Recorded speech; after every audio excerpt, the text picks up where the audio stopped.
Hello everyone, it's great to have you with us today for our webinar on moving to France and buying a French property. I'm Karen Tate, I'll be your host for the next hour.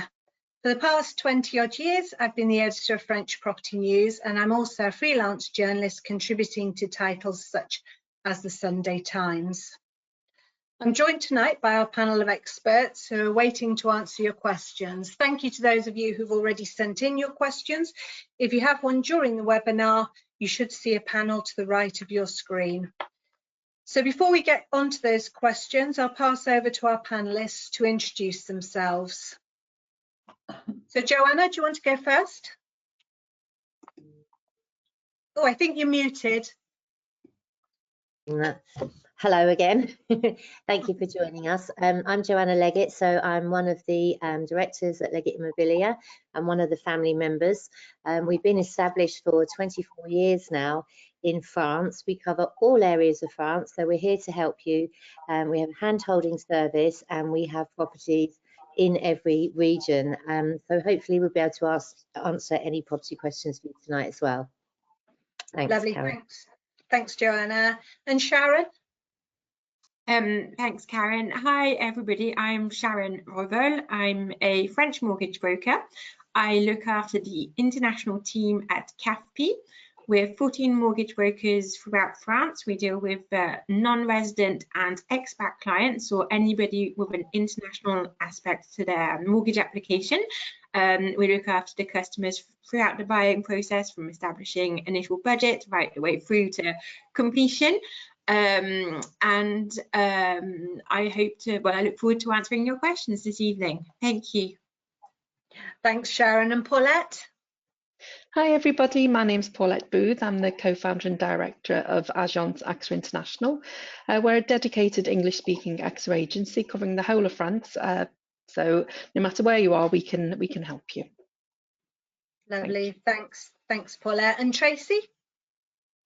Hi everybody, my name is Tracy Leonetti. I moved to France over 30 years ago, created LBS 15 years ago. I'm a relocation expert with specialising in visas, and I have a team of 4 who are here to help you with your relocation, not just with visas of course, but with everything on your path.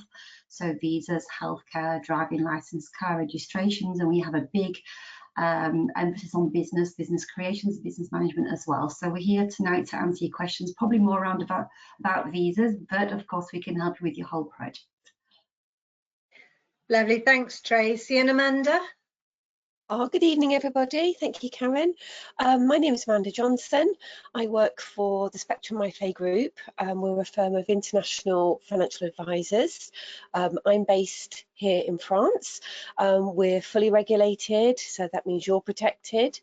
And I can deal with all nationalities. You don't have to be British.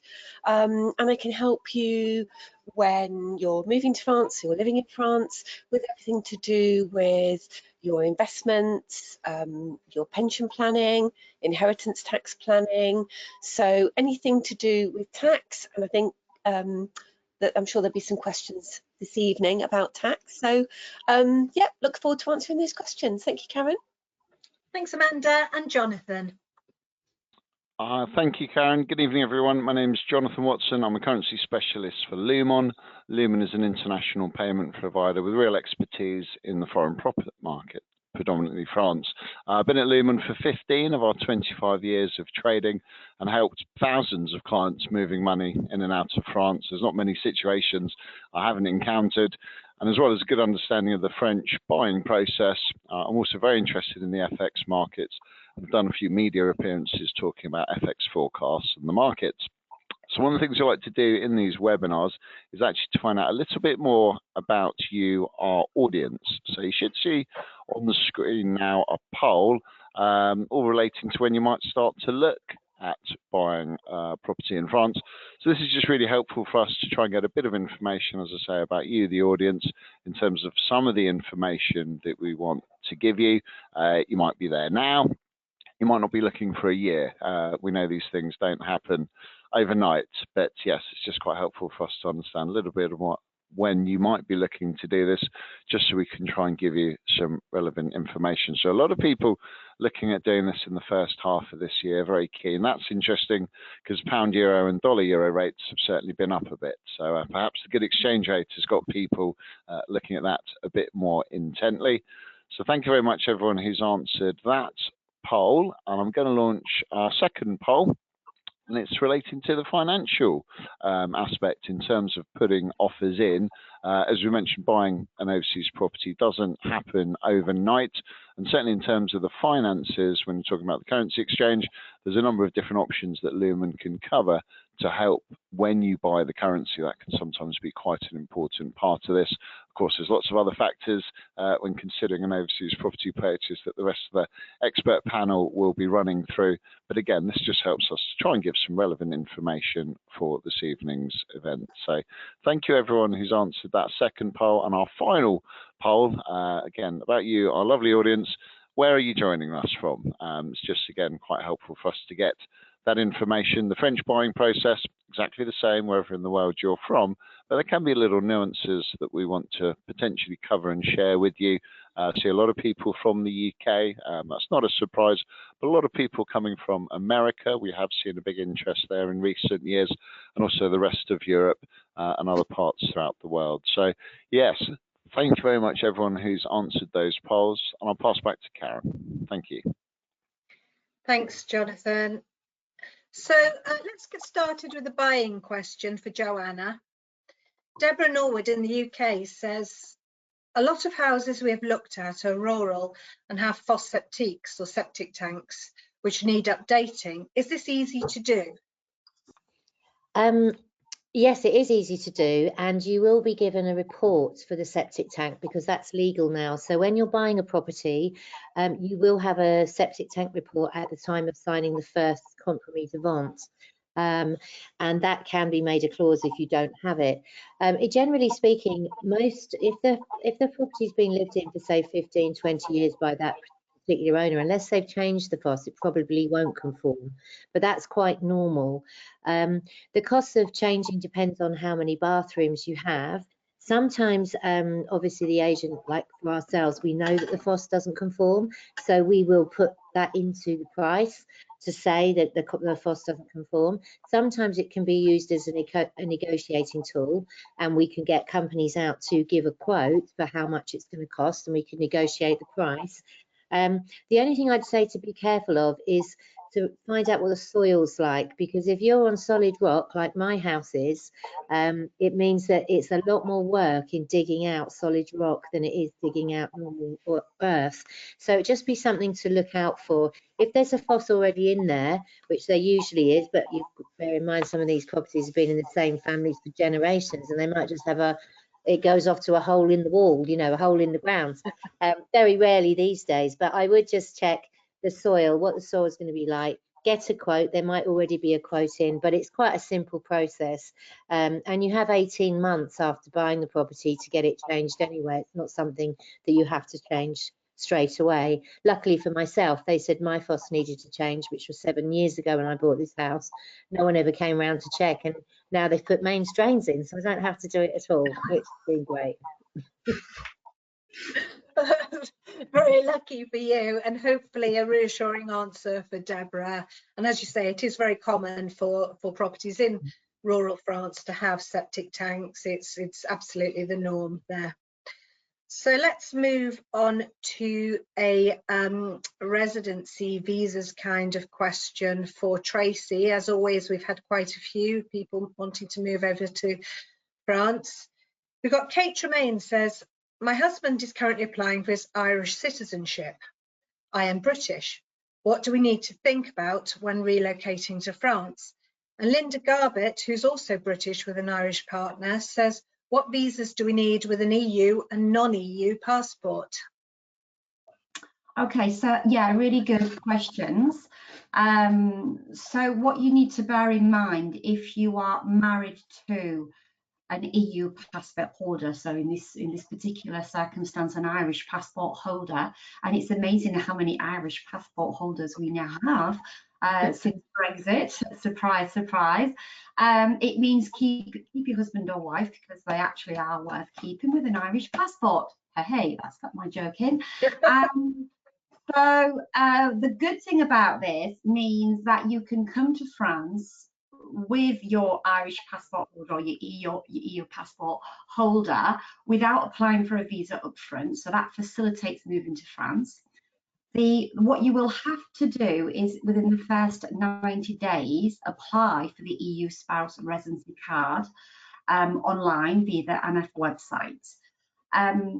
So the process itself takes quite a bit of time. It takes the time it takes, and you cannot put a time estimate on that because it depends on which prefecture you will be applying to. So the online process is really very much linked to your EU spouse, of course. So you have to both show your documents, you have to show your financial situation, healthcare, and then eventually you will get a notification, a validation of your file, go to your local prefecture, have fingerprints, and then you'll get your residency card. The residency card for the non-EU spouse, non-EU passport holder, of course, gives all rights for working in France. However, like I said, it does take quite a bit of time. So bear in mind that after the 90 days, you kind of want to stay in France, because if you leave, of course, you'll be outside of the 9182 rule. So it just means those first 6 months, 7 or 8 months, maybe maximum, you're going to kind of stuck in the Schengen area, and you don't want to be leaving. If you don't want to get red flagged for overstaying, you're welcome. Okay, so that is really the advice I can give you on that. Okay. Okay, that's great. Thanks, Tracy. Amanda, a financial one for you now. Scott Frick in the USA wants to know, is retirement income taxed in France? That's a good question, Scott. So in France, all your household income, wherever that comes from, so whether that's retirement income, so if that's coming from your 401k, or whether it's whatever type of retirement income, you'll need to declare that on your tax return here. So in France, you, as a family, you complete your tax return. So if you're on your own, you'll have a tax allowance. If you're with a spouse or with a partner, then you would file a tax return jointly, and you have an allowance. So I'm not quite sure how much your retirement income is, but you're not going to be taxed on all of it because you'll have an allowance. And then depending on how much that is, depends on the tax. And the tax here is a tiered system. So you get so much tax-free, so you don't pay any income tax. And then it's on a tiered or staggered basis. And then that could also be subject to social charges. So again, it is on a person by person and circumstances by circumstances. But yes, to answer your question, any retirement income, you will have to declare it, and it could well be subject to French income tax. Okie doke. Thanks very much for that, Amanda. We've had a few questions about health insurance, always of interest for people moving over to France, and also for those needing visas now. Philip Hayward in the UK, so this is for Paulette. Philip Hayward in the UK says, how easy is medical insurance to obtain for retired individuals with health issues? And he'd be requiring that for a long stay visa. And Maria Trenzado in the USA is relocating to France in June and wants to know about health insurance policies in general. Okay, yeah, always a hot topic for visas and health insurance. So in terms of moving to France, so before you're in the French social security system, yes, you do need that health insurance policy if you need it to support your visa. If you've got long-term health problems or pre-existing medical conditions, it can be difficult. There are policies available though where there's no medical questionnaire and you will get that certificate. whilst it's good and okay, it will support a visa application, it doesn't actually then give you much cover when you're here, but it is possible to get that, but it's not going to give you much cover when you actually move to France. There are policies available where you can cover pre-existing medical conditions, but they are quite costly, especially for our USA clients, where we're saying it's quite costly. Sometimes they say, well, it's actually, you know, fairly similar to what I'm paying at the moment anyway. It can be quite a surprise for, say, UK clients for the jump in the cost. So it's definitely possible to get a policy with pre-existing medical conditions. But generally, a policy where you're applying to support a visa will have an exclusion of pre-existing medical conditions. So if you do have something, you need to just bear that in mind, that when you arrive, it is short term until you can apply to be in the French system, which you can usually, there are exceptions, but usually you would apply for that at 3 months. It's going to take about another, I'll be generous and say 3 to 4 months to then get your social security number through. That's been quite jark. I can see Tracy smiling. But let's just say, you know, it's going to take time to get into the system, but it's not forever. So if you do have, say, medication and things like that, you need to just make sure you can stock up as much as you can before you come here. But if you do run out and you go to the pharmacy, you know, you can go to a doctor here, you can get a prescription, and you go to the pharmacy and get the medicine. You'll just pay for it yourself if it's for like a pre-existing condition. Obviously, accident and emergency are going to be covered if you're rushed into hospital for something. That's not a pre-existing medical condition. Once you're actually in the system, there's no medical questionnaire. So once you apply for a mutual top-up, once you've got a social security number, the good news is there's no pre-existing medical conditions are taken into account. You're just covered from as you start that policy. If you do have a long-term illness, that's classed as what's called an ALD in France, you will also get free medical care for that, and your doctor will go through that and get the forms filled in so you can get that as well. So once you're here and with the number, it's really easy, but it's doable anyway, but just it's not perfect. So just bear that in mind. That's great. Thanks, Paulette. And we've had a few questions about mortgages on loan to value and so on. So this is for Sharon. Lisa Svartbowl says, what percentage of gross income do lenders consider for the mortgage? Adiola Doherty says she'd like an idea of the LTV of mortgage financing. And Stephen Kopetsky would like information regarding the feasibility of getting a mortgage in France if the buyer puts down 50% or more. So maybe if you could wrap up some mortgage advice covering those scenarios. Yes, of course. Thank you, Karen. So it's important to realise that in France, mortgages are income-based. Lenders will assess affordability based on your income, and they're not asset-based. So when we look at mortgages and how much you can borrow, whilst loan to value is important, we will also be looking at what your income is. So Lisa's question with regards to what percentage of gross income the lenders consider, well, it will really depend on the lender. French banks will generally look at your net taxable income. So if you're salaried, that's your income after your social security or national insurance contributions.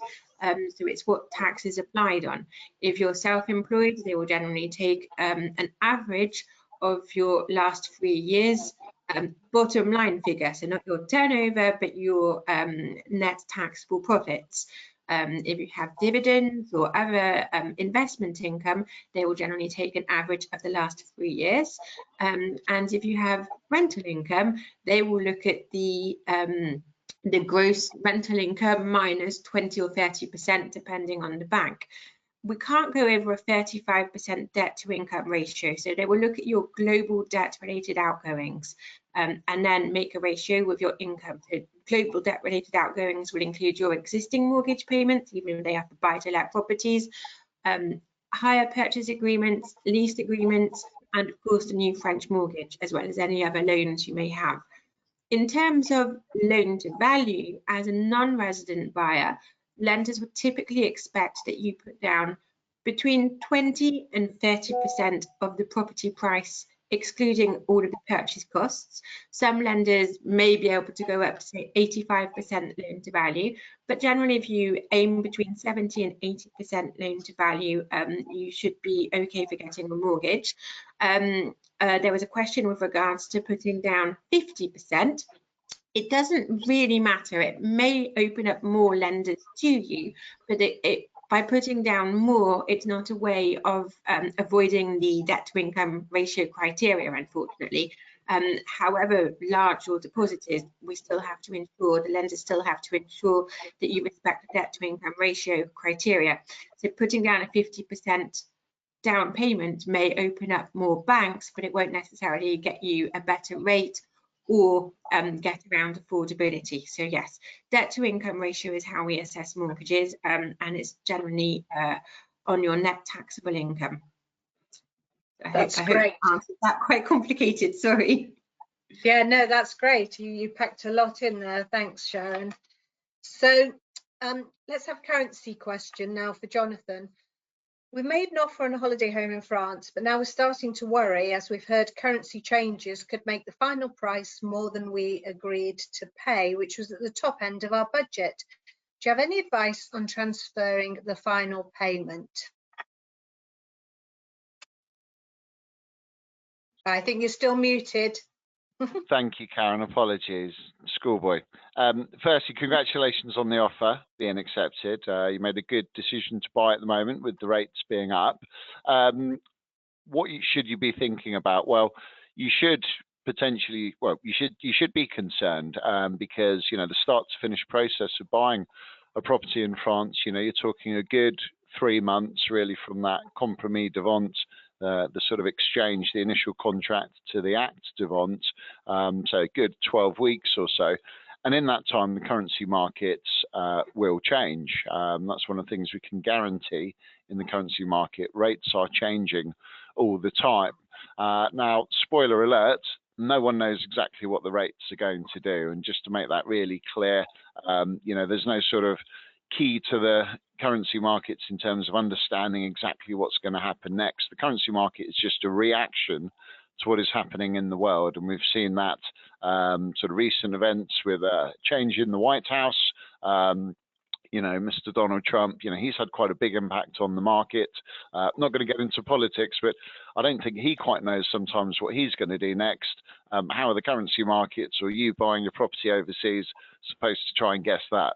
So yes, you should absolutely be thinking about this. And this is one of the real benefits with Lumon. So we offer some options to be able to lock in your exchange rate quite early in the process. Now, it sounds like you're a slightly more risk-averse buyer if you're really at the top end of your budget. From a currency perspective, you don't really want to be taking on too much risk.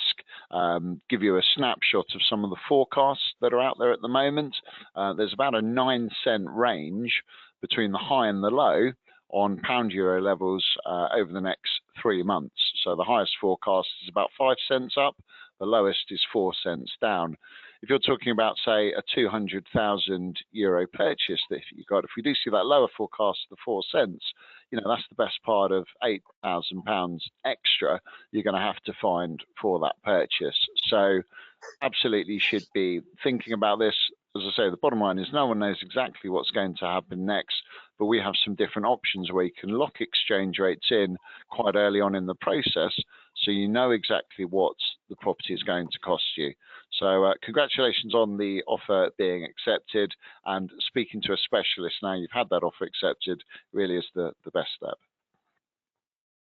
Thanks, Jonathan. That sounds good.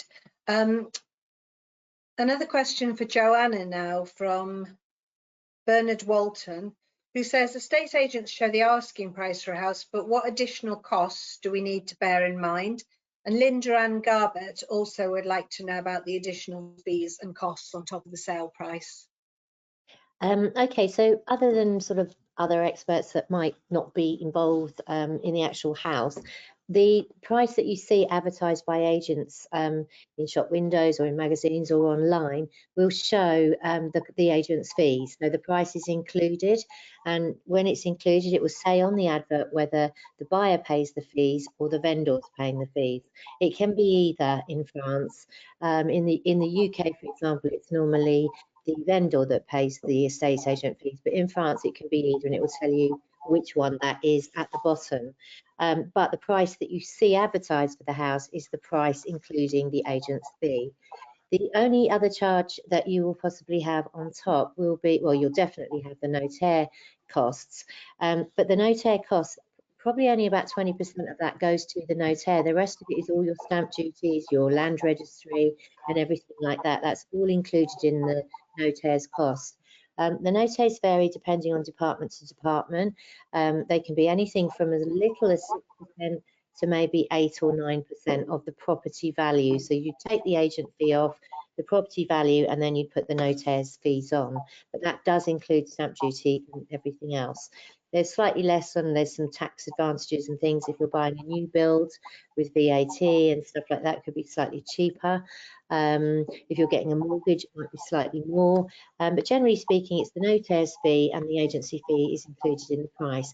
Sometimes you might have to pay pro rata for the taxe foncière, which is the tax for the land and everything. And say, for example, you buy in June, there'll be 6 months left of the taxe foncière, and you usually pay the pro rata, sometimes at the notaires, or sometimes you have to refund the current owner if they've already paid it for the year. But other than that, there's no real other hidden extras at all.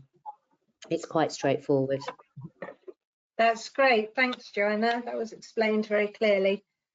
So let's move on to another visas one for Tracy. Nikki and Andrew Forster would like to know more about the entrepreneur visa for couples, how that works. Okay, entrepreneur visas for couples. So that's an interesting one because there isn't an entrepreneur visa for couples. There is an entrepreneur, well, there's 3 types of entrepreneur visas, and unfortunately the authorities like to call all of the visas kind of the same thing, so they're a bit confusing. So there's kind of 3 types of categories of entrepreneur visas, but it's not for couples. Every person who wants to be part of a business in France has to have his or her individual business visa. So just wanted to clear that up straight away.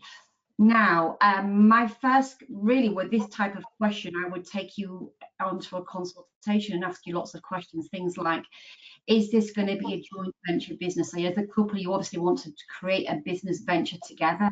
Is it a commercial activity? Is it more of an intellectual activity? What will the earnings look? You know, what will you be invoiced on a yearly basis, year 1, 2, and 3? What's the cost structure look like? So all of that's part of what we would discuss in the initial consultation for this type of project. Because it's the result of that will help me then to tell you more about which is the right entrepreneur visa out of the 3 possible ones. But I want to give you some information while you're here as well. So let's just try and break down those entrepreneur visas. There's what I would call the liberal visa, which is kind of an independent business visa. So anybody who wants to create a business in France, consulting or commercial activity in their own name, can have a liberal visa. There is no major capital to invest. So generally speaking, it's for those people that don't want to create a huge business structure. It's more of a small business activity. Micro entreprise, which you've probably heard about, or entrepreneurs, anybody who's got a low-end business or a very medium-end business, then the small liberal visa could be the way to go. There's also a more of a high-end liberal visa, sort of an entrepreneur visa, where you want to create a business. You have to put in 30,000 euros down on the table. So you say you're creating a limited company, for example, you put in 30,000 capital into that business, and you maybe have a joint venture where you're doing a commercial activity together. So that would be more of an entrepreneur visa. That would be a higher level with a capital that you're going to put on the table. Not because you need to put 30,000 on the table from a limited company in France, but because for the visa requirements, you have to put 30,000 euros on the table. There's also the Passport Talent Entrepreneur Visa, which you've probably heard about, which is, again, that depends on if you've got diplomas. So they ask for a master's degree or 5 years experience in the domain of activity that you're going to create. And that all has to be proved as part of the visa process. And again, you can put 30,000 euros on the table, which will go into an escrow account whilst you're waiting to set your visa up in France. So it's extremely complicated, even if there are levels of entrepreneur visa that are a bit easy to go through. The good thing about the talent passport visa, the talent entrepreneur visa, is that you could go for one person and your family member can come with you. That's why a lot of people like to go for the passport talent, because if, for example, one of you has a business idea, and this may be for the people asking the question or other people listening tonight, if one of you has a very good business idea and has either a master's degree or 5 years experience, they can create a business project and bring their family member with them, their husband or the wife, on a family talent passport, and they can then work or get a job in France once they've gone through the process with them. So as you can see, it's not an easy one to answer, unfortunately. I advise you highly, if you've got a business project, to reach out, because it's something we have to ask the right questions up front. Really look at your project, dig down into it and really see what you want to achieve. And then, of course, we'll find the appropriate visa for you. There is always a solution, so don't be scared by what I'm saying to you today. There is always a solution. You just have to get the right one for your business project.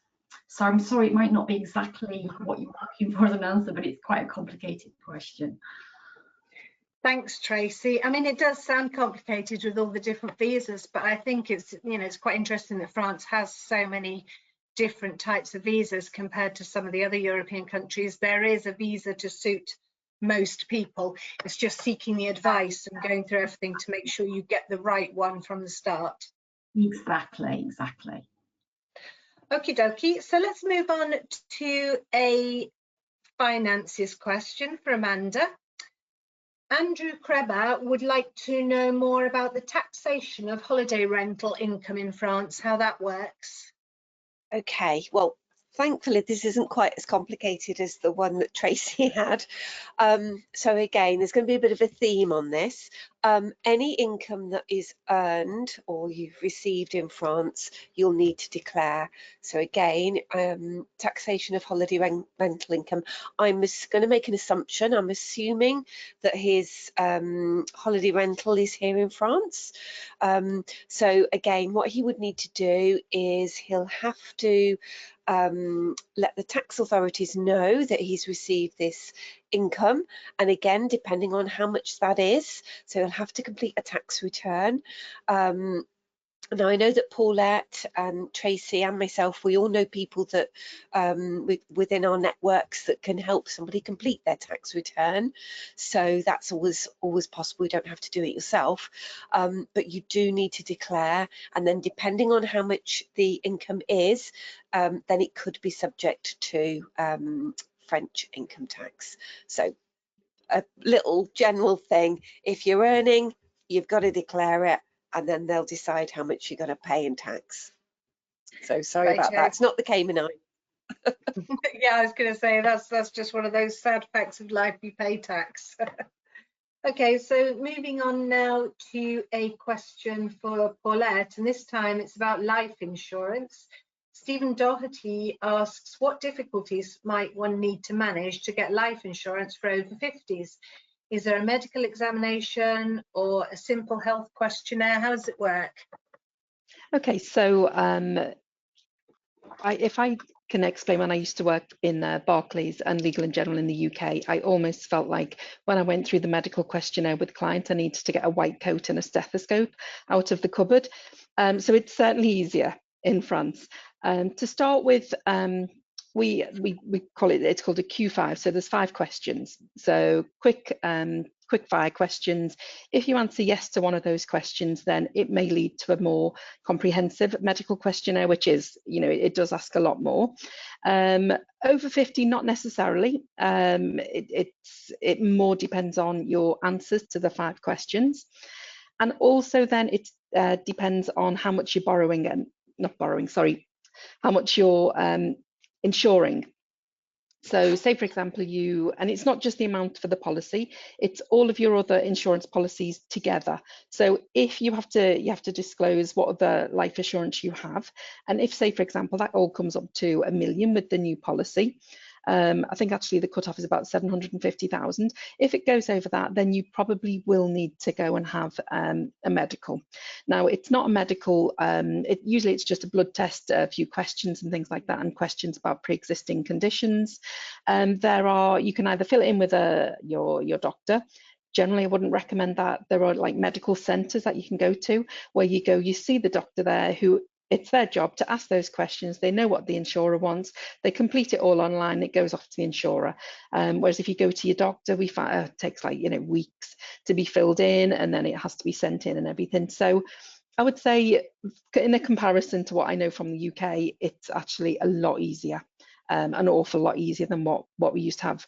And also, if, say, for example, there's a problem, it tends to be more, it's excluded, whereas in the UK, quite often it would come back and say, okay, we'll insure you, but it's double the price. That doesn't tend to happen as much in France. It's more cut and dried. It's easier to know what you're playing with. And I've packed away my white coat. I don't use it anymore. Thanks, Paula. I've just got an image of you now with your stethoscope and your white coat in your office. Yes, they are. Right, so let's move on to a mortgages question for Sharon. We had a couple from people wanting to know about minimum mortgages. Nicola Waller says, what is the minimum that a bank will lend for a mortgage? I've read different figures online. And Stephen Doherty wants to know, are there French mortgage companies or brokers that offer less than €150,000 mortgages, French mortgages for UK residents? Okay, well, good news, Nicola and Stephen. Yes, it is completely possible to get a mortgage for under 150,000. And the minimum mortgage amount, the actual legal minimum mortgage amount in France is just over €21,000. Anything below that is considered a consumer loan when it's for the purpose of purchasing property. They can't do it. Above that, we can do a property loan. One of the things that banks sometimes won't be able to do, without getting into too much technicality, is they won't be able to go over what we call the usury rate, which is published by the Banque de France every 3 months. So that will actually dictate what the minimum a lender will be able to do in terms of a mortgage based on your age, the borrowing amount, life insurance, etc., because all of the ancillary costs have to be included in the APRC, and it's the APRC that must not go over the usury rate. So to translate that into something a little bit more simple is that rates change, conditions change. Over the last couple of years, you would have seen a lot of lenders put in much higher minimum mortgage amounts because they were unable to lend because of the usury rate. It wasn't because they wanted to only lend large amounts, or at least not for all of the banks, although some of the banks find it more profitable to lend large amounts. It just meant that they were legally unable to lend a smaller amount because the APRC became higher because the costs of arranging the mortgage, such as the registration of the mortgage guarantee, the lender's arrangement fee and the life insurance, represented greater percentage in terms of the overall cost of the mortgage. So that's where we found over the last couple of years where banks would say it has to be a minimum of 150,000, it has to be a minimum of 250,000. There are currently in the market lenders that I've just done a mortgage for €60,000. It was absolutely fine. The couple who are buying are very happy. Things can change if interest rates suddenly start going up. So my advice is really, in a changing market, is to be aware and keep in regular contact with a mortgage broker that can accompany you in terms of arranging a smaller mortgage, because there are banks that will do it quite happily. So that should be good news for you. And it's also, Stephen, sorry I didn't answer the question, it is available to UK residents as well. As you may be aware, there have been more restrictions to UK residents since Brexit, but there are banks still lending, and yes, they can lend for less than 150,000. The only restriction, just sorry, is if you are a company owner or self-employed, it can be a little bit more complicated because the bank has to allocate more resources. So generally you'll find that there is a slightly higher minimum amount. But yeah. No, that's good news anyway, isn't it, for both those questioners. Jonathan, Sarah Barker says, we've had our second home in France for a few years now and have just made ad hoc transfers from our UK bank account to our French account for bills and so on. How can we make these transfers more efficient? Definitely unmuted this time. Well, congrats again on buying your home. Main difference, I think this is asking, what are the differences between the bank and Lumen, a currency broker?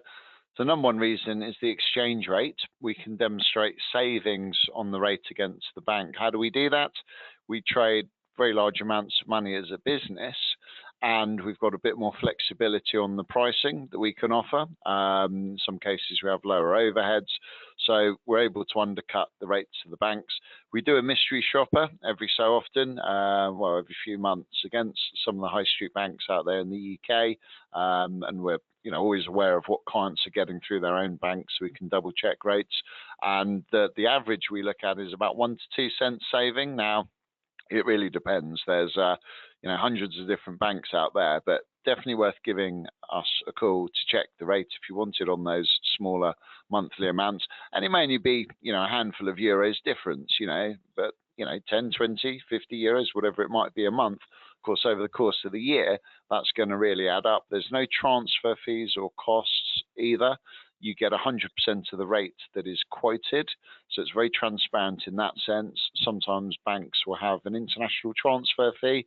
It might seem like a small amount, 10 euros, 15 euros or pounds, whatever it could be. But again, that's a cost you can remove, and that will add up over the lifetime of the property. Another benefit of us is going to be the service. So we can give you information on the currency markets. I mentioned some forecasts earlier. So we can share with you the latest news, what the rates have been doing, and just give clients a bit more information to really make a decision on when to do those transfers. And specifically for these sort of smaller monthly amounts, which of course you're going to have to do for your bills and topping up accounts, so you can go and buy your nice wine and cheese and live your lovely French life. You have an online account where you can just do everything yourself online, if that's the way you're comfortable, or you can pick up the phone and speak to one of our team. We're very much about a personal service to talk to clients. In this day and age, everyone's sort of put on the internet. We find sometimes people trying to move large amounts of money, well, whether it's a few thousand, that's still a large amount of money, or tens or hundreds of thousands or millions, whatever it is, putting that through the internet is sometimes very, very daunting. So very much a telephone-based service with us as well, if you prefer to speak to someone. We can also do a standing order each week, each month. You set the pace on that to send a regular amount each month to your French bank account, so you know exactly where you are on your costs. So yeah, all the different ways you can manage this. We've got lots of different options. Okay, that's great. Thanks, Jonathan. As you say, all those few euros here and there make a difference. An extra glass of wine with your meal, an extra dessert, all those sort of things. So let's move on now to a buying question for Joanna. Linda Garbett would like to know, what's the difference between EU and non-EU citizens when buying property in France?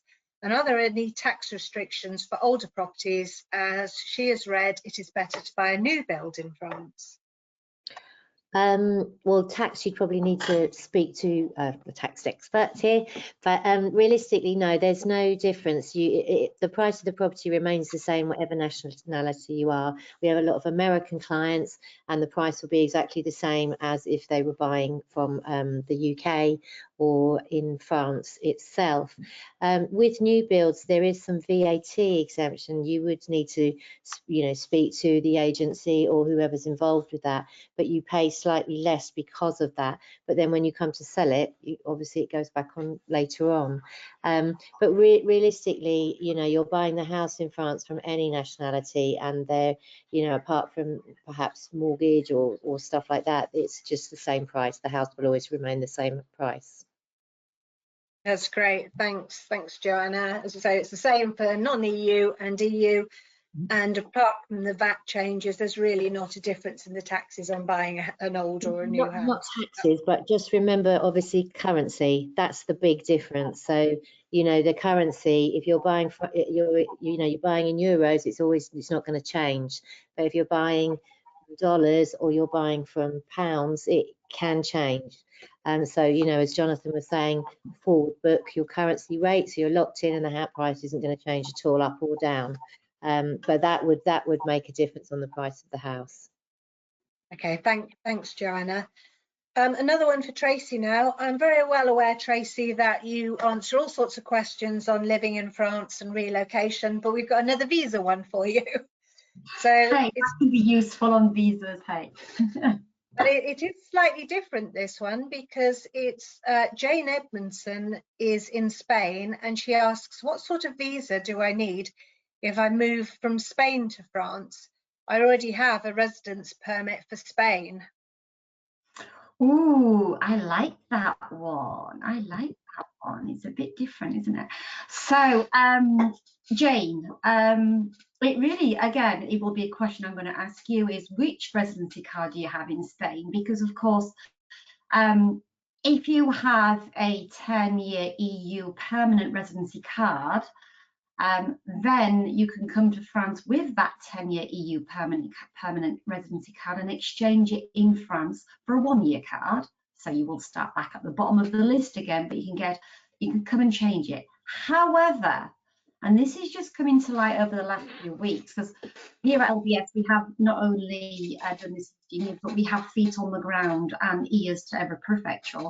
We're finding that the people who have 10-year warp, so the withdrawal agreement residency card. So let's face it, if you're British, you were living in Spain and you got one of the warp agreement residency cards that was available to people already living in Europe, and you have a 10-year warp card, that cannot be exchanged for a French residency card. They are saying that it is not exchangeable. So we are fighting them because we're saying it's actually discrimination, because of course if I have an American client who has a Spanish EU permanent residency card, he can exchange that. He's non-European and he can exchange that for a French residency card. But if I have a British person who has a 10-year card, but it's a warp card because of the Brexit, they cannot at the moment exchange it. So you would have to start from Spain. You would have to apply for a visa from Spain, because that's where you are resident, and come to France and apply for your new residency card here. So a visa from Spain, be that a visitor's visa if you're not working, or a business visa. So unfortunately at the moment it really would depend which card you have. If you had your EU card before Brexit because you've been living in Spain for many, many years, then that would work. But if it's a Brexit card at the moment, France are saying no, it's not in the treaty agreement to exchange a warp card, so a withdrawal agreement residency card, for a French card. So that is a little bit painful, and we're fighting against that at the moment. Okay, that's very interesting, Tracy. And anyone in that same situation can obviously get in touch with you for advice about that. Yeah. So moving on to a question from Amanda. Stephen Doherty says, it's quite a specific question. If I sell my house in the UK and take my 25% tax-free allowance from my pension in 2025, should I only register for residency in France for tax purposes in 2026, the following year? That is there a way to maximise tax allowances on selling a UK home and tax-free pension lump sum before moving to France? Oh, that's a really nice question. We're getting some good ones, aren't we, Tracy? Yeah. So thank you, Stephen, for your question, because if I had a penny for every time I say to people, please speak to somebody like myself before you decide to come and move to France, you can end up saving quite a lot of tax and not having to pay capital gains tax and things. So if Stephen takes his 25% tax-free allowance from his UK pension. In the UK, that is tax-free, okay? So he can have that paid from his pension company to him as a UK resident, tax-free. Then if he then sells his family home, that is his main residence, in the UK, there is no capital gains tax on your main residence. And then he goes, right, so I've got my cash from my house of the sale, I've got my 25% from my pension. If he then speaks to Joanna and then says, I'm going to come to France, he's got his visa through Tracy, basically everything that has happened before he's moved to France. So he doesn't have to wait till the beginning of 2026 tax year. So let's say that Stephen decides that he wants to do all this in June, okay, and then he finds his ideal property with Joanna and her team and moves in September, he'll complete his tax return here in France next May 2026, but it will only be from when he came here. So it'll only be from the September to the December, and everything else has happened beforehand. So please, Stephen, get in contact with me because I can talk to you further, and if there's anybody else listening, that's why you need to speak to me beforehand. I get very excited, don't I? But there's ways that there's a process with everything, and if you get the steps in place, then you've got more money that you can then spend with Joanna and transfer everything via Jonathan. So it all works, and that's why I love these seminars, because there's so many people here that it's like a domino effect. So, you know, I hope you're listening, Stephen. That's really interesting. Thanks, Amanda. And I think it really it makes it clear that you should think about the timing of your move. If you're, you know, moving lock, stock and barrel, to really think it through and get the tax advice before you make all those moves. Too late if you go and ask someone else afterwards. So I've got an interesting question for Paulette now. If we leave a UK registered car at our holiday home in France, will we be able to get French motor insurance for it? Ooh. So I would say, honestly, the first thing to consider with that is French insurance, very unlikely because it's a UK registered car. Do you want to come and get that car and take it back for its MOT every year, even though you've left it in France? Will you be able to find a UK insurer that will insure long-term, 365 days? Very, very rare. I almost doubt it if it's permanently in France. A better solution is absolutely to either put it on French plates, which means, yes, you can then insure it. There's no problems at all. Or buy a car in France. Cars in France are more expensive, but they hold their value as well. I found it quite a shock when we came over, was sort of looking at the similar car. But then when we went to sell that car, we got a better price than we would have done in the UK for a second-hand car. There is a lot of disinformation out there about whether it's legal to register a car if you're non-resident in France.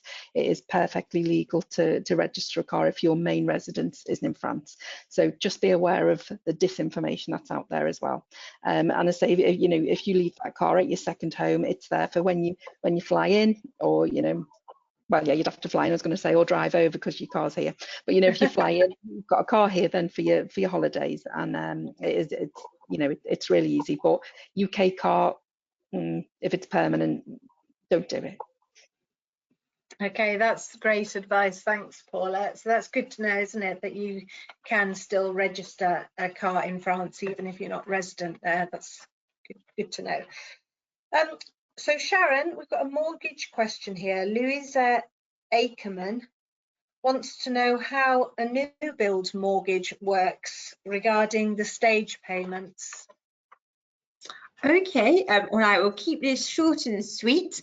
During the stage payments, the bank will, if you're buying with a mortgage, the bank will require that first of all you pay your personal contribution before the mortgage funds are released, and then the mortgage funds will be released each time a stage payment is due, i.e. the developer will send you what we call an appel de fonds, so a request for funds, along with an architect certificate for each stage payment. The bank will then release the money and you will pay what we call a deferred payment. You will pay the interest. We will defer the capital repayment on the mortgage for a non-resident. So each month you will be paying the interest that's accruing on the capital that has been released from the mortgage. So if you've released 30% of the mortgage, then your monthly payments will equate to the interest which is due on 30% of the mortgage, plus any life insurance that's in place. So if in January it's 30% of the mortgage that's been released, each month you'll be paying the interest on 30%. If then another 20% is released in April, it will be the 30% in January plus the 20% that you will be paying interest on each month. And that carries on throughout the stage payment period until you get to the end of the build. And obviously 100% of the mortgage would be released, and that's when your capital repayment starts on the mortgage. So you're paying the interest every month rather than it accruing and being added to the capital, as well as the life insurance. So it's like an interest-only period, and we call that des intérêts intercalaires. So it's like the interest period during the build, and then when the property is finished and you take over kind of the full, you can move in, it's capital repayment. So you have to be careful to add or include the build time in the duration of the mortgage when you initially take out the mortgage. But it's quite simple. It sounds really complicated, but if it's unclear, just feel free to contact me and I'll be happy to explain in more detail. That's great. Thank you very much, Sharon. I think we've got time for another question. We've got a currency one here from John Taylor for Jonathan. It says, is it really worth using a foreign exchange specialist? It seems like the changes in the value of the pound aren't big enough to make much of a difference. We kind of covered it a bit earlier, but do you want to go into more detail about that? Yes, thank you, Karen. Is it worth using a foreign exchange specialist? Well, absolutely, of course. Speak to me. The savings on the rates can be massive. It depends what your bank is offering. So that's a key reason, the savings on the rate. Mentioned there about changes in the value of the pound. I mean, since the lows in January, pound euro levels have come up almost 3 cents. So that's quite a big movement, really. I mean, on £100,000, that's a €3,000 difference. So I would say that's quite important. You know, if all of a sudden that's gone the wrong way, that means buying your property in France at the moment has become about 2.5% cheaper since the middle of January. So absolutely, the currency movements are important. As we mentioned earlier, some of the forecasts that the rate could go lower. That could make your property purchase much more expensive. So it's very important to have the contact with someone like myself to give you this type of information about what's going on. And as we mentioned, we've got options to fix in an exchange rate at some point in that process, so you know what it's all going to cost you. And that's what this is all about. It's about managing the risk. It's about making sure things don't become more expensive and you getting a nasty surprise, or where we've had these movements higher, saying, brilliant, my property's just become, you know, £3,000 cheaper. I'm going to lock that in and I'm going to spend that on something else to do with the property. So yeah, very important from that aspect, the rates, the service, and just really peace of mind, just ensuring it all goes through smoothly. Myself, some of my team, I've been here 15 years. Some of my colleagues have been here 22 years. Lumen's been in business 25. They've been here 22 years. They've helped literally tens of thousands of people going through what you will be going through, so we can share our experience with you and try and help. Lovely, thanks, Jonathan. And yeah, not such small amounts, not a glass of wine that could make the difference for, I don't know, putting a swimming pool in or doing up your kitchen or all sorts of things. So we've come to the end of our hour today. There'll be another webinar coming up next month. The next one will be on the 19th of March. You'll receive details by email about how to register for that. You'll also receive a recording of today's webinar, which is really handy if you want to go over any of the questions and discussions today, or if you missed anything. Sorry if we didn't get round to answering your question. We always receive way more than we can answer in an hour. But if you have any questions, anything you want to ask the panelists, all their details are on the screen and they'll be very happy to discuss anything with you. So thank you for joining us today. I'll just hand over to the panelists to say their farewells too. So Joanna? Oh, you're muted. Thank you everyone for joining us. We've got lots of information on our website, leggettfrance.com. So we've got guides for Americans, guides on buying, lots of guides on there. So do have a look at our website and definitely feel free to drop me an email if you've got any questions that we didn't have time to answer today, and one of our team will be able to help you. Great, thanks Joanna. And Sharon? Yep, thank you very much for all of the questions. I think it's been a really interesting evening. One thing that has stuck out to me this evening is please just don't believe everything that you read online. Markets move, markets evolve, things change, laws change. So it's really best to speak to a professional and get advice early on in the process, whether it be for mortgages or whatever. And that way, at least you can get the information that's current, because something online could be like a year, 6 years out of date. So thank you for your questions. Thank you, Karen. It's been a lovely evening. Thank you, everybody. Thanks, Sharon. That's very good advice. As you say, often the advice online can be very old and it's not always clear. The date at the top isn't always the date it was originally published. So yeah, seek advice from the experts. So Paulette? Yep, thanks for listening, everybody. And don't hesitate to get in touch. You're unique, your situation's unique. You know, don't speak to a computer program to get a quote. We'll go through the quote with you and make sure that whatever we provide, from applying for your visa, the health insurance, right through to insuring your property, your car, your health, everything is unique to you. You know, we'll look after you. Lovely, thanks Paulette. It's always reassuring to actually speak to a real person rather than a bot, isn't it? So Tracy, a real person? Yeah. Real person, always at LBS. We've got a team, we'll always speak to you. You can reach out and book an assessment call with one of the team, just so we can find out more about your project. You may be going to a consultation with me. I wanted to say what a great evening, some fabulous questions, really enjoyed it. Everybody here on the panel, really, you know, you've got everything you need here to reach out to before you move to France, get all that financial advice, find your property. And for me, I wanted to say, you know, obviously we're a one-stop shop for paperwork, and I want to touch on the tax thing as well. From a rebounding on what Amanda said, is tax declarations, in the fact that if you're a non-resident or a resident, you do have to make a tax declaration. You've got rental property. We're starting our tax campaign now, so if you need help with that, we need to hear from you before the 30th of March. We work with tax declarations every year, and we also work with tax specialists, because we don't give tax advice, of course, but we do the paperwork side of things. So we are a one-stop shop for paperwork. Reach out if you need some help. Thanks, Tracy. All our panel are very passionate about their areas of expertise and how they can help you. So over to Amanda, who gets very excited about tax. Oh, woohoo! I was going to say, have a little look at our website. I've got, you know, there's advisors all over France, so whichever area you're deciding to buy. We've got French tax guides, so, you know, there's lots and lots of information on there. Feel free to get in contact with me, more than happy to help. And again, you've got all these experts, and again, I'm going to reiterate, please, please, please speak to the experts, because your circumstances are completely different, and, you know, you need to get it straight from the horse's mouth. Not that I'm saying that we are horses, nay. Anyway, thanks, Karen. Okay. Thanks, Amanda. And finally over to Jonathan, who's very keen to save you money. Absolutely. I'd like to think I'm as enthusiastic as Amanda, if I don't always show it. So there we go. But no, thank you, Karen, very much for hosting. As always, thank you to the panel for their expert information.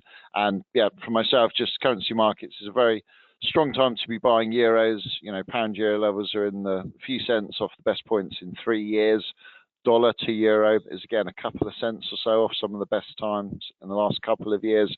So the euro a little bit on the weaker side at the moment. It is presenting a very good opportunity, but it may not last. So yes, if you'd like to have a conversation about that and all of your options there, do get in touch. Thanks, Jonathan. And thanks to all of you for joining us today. We hope to see you next time too. Bye now. Bye. Bye. Bye. Okay.